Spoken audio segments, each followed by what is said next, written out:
Jet tempur generasi kelima Rusia, Su-57 Velon, menarik perhatian global setelah adanya pengumuman bahwa kontrak ekspor pertama untuk pesawat ini telah ditandatangani. Namun, identitas negara pembeli Su-57 masih menjadi misteri. Kepala Rosoboronexport, Alexander Miheev, mengonfirmasi bahwa kesepakatan telah tercapai. Meskipun ia menolak mengungkapkan siapa pihak yang berada di balik pembelian ini. Dikutip dari Bulgaria Military edisi Rabu, 13 November 2024 berjudul, Rusia signs Su-57 contract for export, but won't reveal buyer. Miheev menyebut bahwa kontrak ekspor Su-57 adalah bagian dari strategi Rusia untuk memperkenalkan teknologi militer mutakhir ke pasar internasional. Rusia, menurut Miheev, telah berhasil membangun kepercayaan di antara mitra-mitranya yang tertarik pada senjata dan teknologi yang teruji dan andal. Dikutip zonajakarta.com dari TASS yang berjudul, Rusia inks first deals to deliver Su-57 5th generation fighter to foreign customers. Federal Service for Military Technical Cooperation Rusia telah menerima permintaan resmi dari calon pembeli untuk jet tempur multirole ini, menandakan minat besar terhadap Su-57 dari pasar internasional. Rusia menawarkan Su-57 dengan fitur-fitur yang cocok untuk operasi militer modern, termasuk kemampuan integrasi dalam operasi militer berbasis jaringan.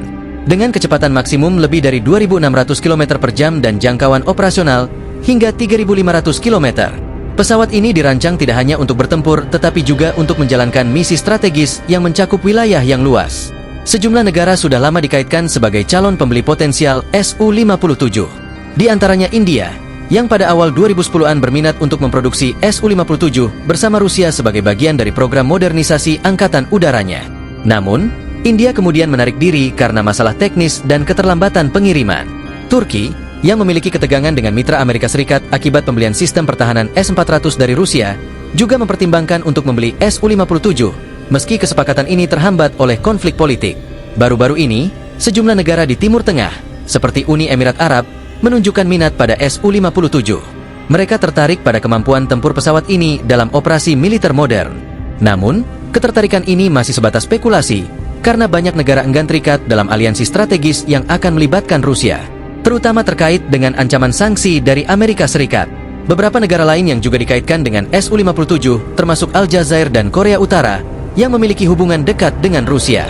Spekulasi juga menyebut bahwa Indonesia mungkin menjadi salah satu calon pembeli. Sebuah foto yang muncul baru-baru ini memperlihatkan pejabat militer Indonesia yang mengunjungi stand Su-57, menandakan ketertarikan mereka pada pesawat ini. Namun, pembelian ini bisa terhambat oleh pembekuan kontrak Su-35 antara Indonesia dan Rusia yang sebelumnya telah disepakati. Su-57 memiliki fitur-fitur canggih, termasuk mesin Pradek 30 yang menawarkan daya dorong luar biasa dan manuver kecepatan tinggi, serta sistem avionik dengan radar N011 Burevestnik dan sensor berbasis kecerdasan buatan yang memungkinkan reaksi cepat terhadap ancaman. Su-57 juga dilengkapi dengan persenjataan mutakhir yang mampu beradaptasi dengan lingkungan tempur yang berubah-ubah. Sistem manajemen persenjataan Su-57 memungkinkan pesawat ini untuk beroperasi dalam misi-misi taktis dengan koordinasi yang terintegrasi ke dalam operasi jaringan militer. Hal ini menjadikan Su-57 sebagai pemain utama dalam dinamika tempur abad ke-21 dan tidak hanya berperan dalam pertahanan nasional Rusia, tetapi juga sebagai alat pengaruh Rusia di panggung global.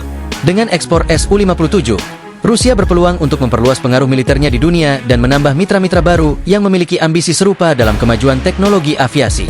Penjualan ini juga berpotensi memperkuat posisi Rusia di pasar senjata internasional, di mana Su-57 dapat menjadi pilihan menarik bagi negara-negara yang ingin mengembangkan kekuatan udara mereka tanpa terlalu bergantung pada pemasok dari Barat. Meski identitas pembeli masih dirahasiakan, pengumuman ini memperlihatkan ketertarikan global terhadap pesawat tempur mutakhir Rusia. Apabila berita ini terkonfirmasi, hal ini akan menjadi tonggak baru dalam sejarah ekspor militer Rusia, sekaligus meningkatkan posisi strategis Rusia dalam perdagangan senjata global.